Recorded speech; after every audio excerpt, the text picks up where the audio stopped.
How much money do you need to be happy? 100K? 500K? 1 million? 10 million? In today's society, we're constantly bombarded with messages that we must earn more and spend more to experience happiness and fulfillment.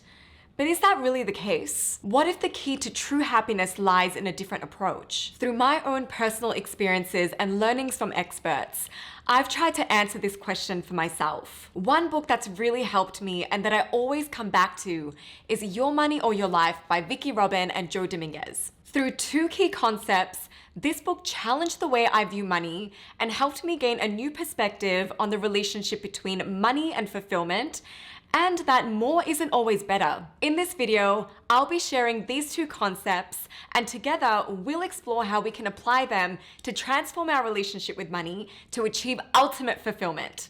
Let's dive in. The first concept introduced in this book is the fulfillment curve, and it explains the relationship between our spending habits and our overall sense of fulfillment. For those of you that are visual learners like me, I'm going to draw the fulfillment curve out and walk through it step by step. It goes something like this. On the x-axis, we have money spent, and on the y-axis, we have fulfillment. Society tells us the more you spend, the more fulfilled you will be. But the fulfillment curve tells a different story. On the left side of the curve, we start out spending money on the necessities of life, such as food, water, and shelter. And let's face it, when you're starving, parched, or freezing, there's nothing like having those basic needs met. Just think about how great it feels to tuck into a hot meal when you're hungry, or snuggle up under a cozy blanket when it's chilly outside. These rewarding purchases are the things we need to survive. Then, as we move along the curve, this is where we're spending money on things that aren't essential to our survival,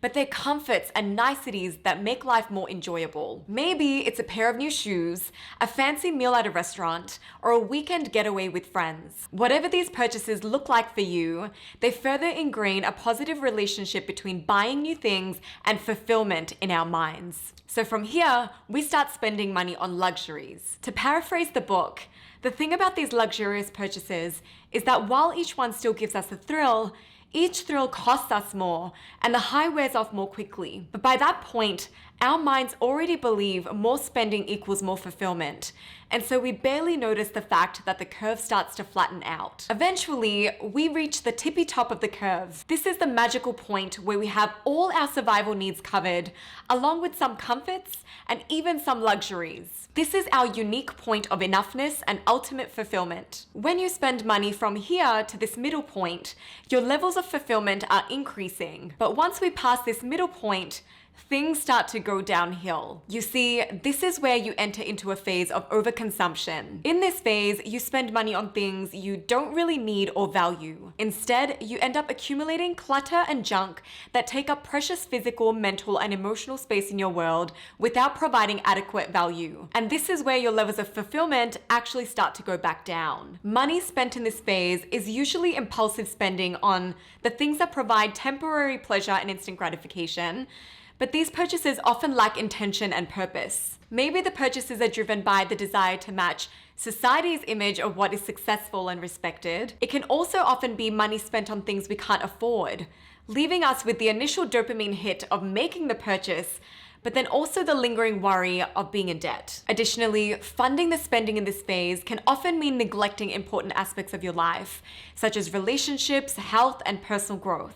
You may find yourself working longer hours, adding more complexity to your life, taking on more stress, and sacrificing your well-being solely to make more money so you can buy more things without taking into consideration what's truly important for you to be fulfilled.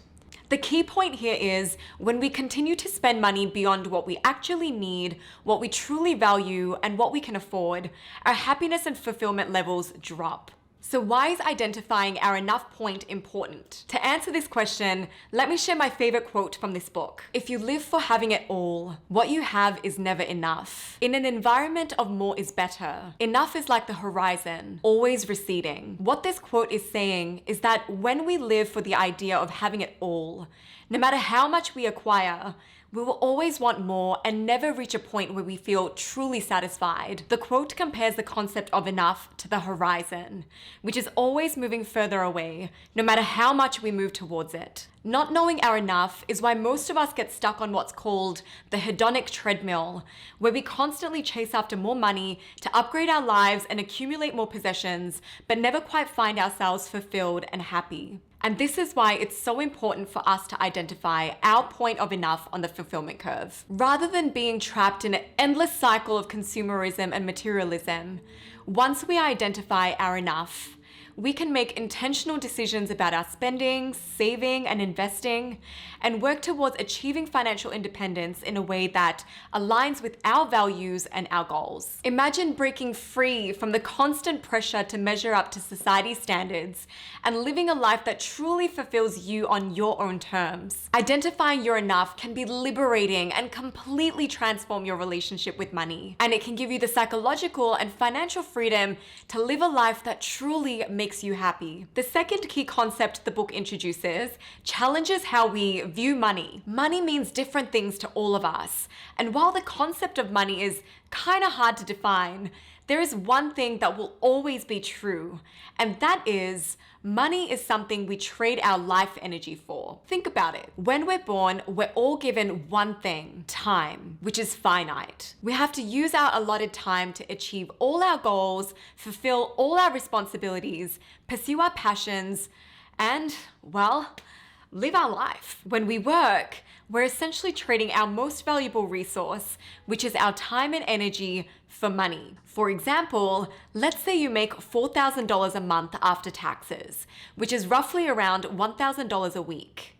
Assuming you work 40 hours a week, this comes out to around $25 an hour. But you can't stop there. When you take into account the time spent commuting to work, decompressing after a stressful day, and other work-related expenses like clothing and lunch, your actual hourly rate might be closer to $10 an hour. In this example, you're trading $10 for 1 hour of your time and energy. In other words, $10 equals 1 hour of your life energy. I had never really thought about money in this way, and it had a really profound impact on my mindset and money management, which we'll talk about next. You're probably thinking, Maya, this all sounds really interesting in theory, but how can the fulfillment curve and viewing money as something we exchange our life energy for transform our relationship with money? I'm going to share 4 ways these concepts have helped me and how they can help you too. First, the concepts give you an effective basis for evaluating your spending. The fulfillment curve basically guides us to spend money on the things that add fulfillment to our lives and avoid the spending that doesn't. Once we start thinking of money as life energy, we can calculate the true cost of stuff and ask ourselves whether the purchase is really worth it. So let's say you've been eyeing a jacket that's recently been marked down from its original price of $300 to $150. Is it worth it? Sure, the 50% discount makes it seem like a good deal, but it's not just a question of whether the jacket is worth $150 anymore. It's a question of, did I receive fulfillment and satisfaction in proportion to the life energy spent? If your hourly rate is $10, the jacket is equivalent to 15 hours of your life energy. Is it worth it? Only you can decide. But by evaluating your purchases in this way, it can help you make more mindful choices about how you spend your money and make sure it's in alignment with what's important to you and your values. Next, the concepts push us to maximize our income.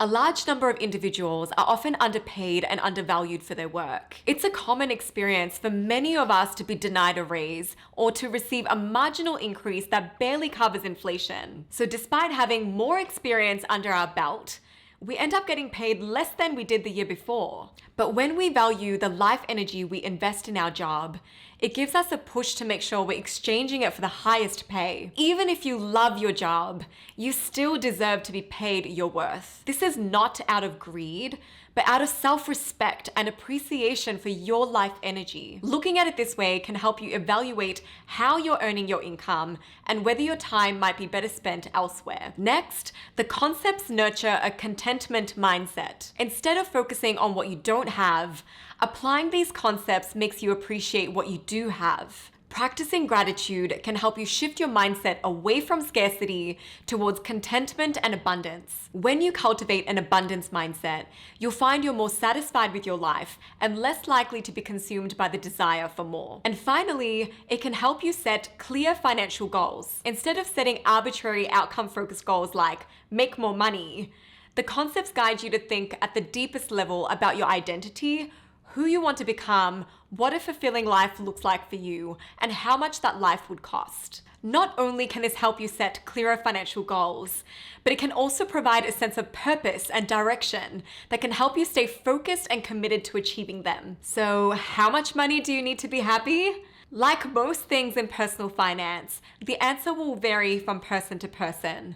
But the concepts in this book can help you determine that number for you. As we come to the end of this video, I want to take a moment to reflect on the journey we've taken together. We explored the fulfillment curve and how it can help us shift our mindset from the pursuit of material possessions to a more intentional and fulfilling life. We also discussed the idea of viewing money as life energy, recognizing that every dollar we spend represents the life energy we've invested in earning it. There is a lot more to unpack in this book.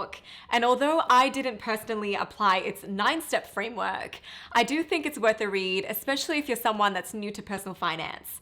If you're interested in reading the book, I've linked it in the description below. Anyways, thank you so much for watching, and I hope you found this video helpful. If you have any questions or comments, drop them below, and don't forget to subscribe for more content like this. Thank you, and see you in the next video. Bye for now.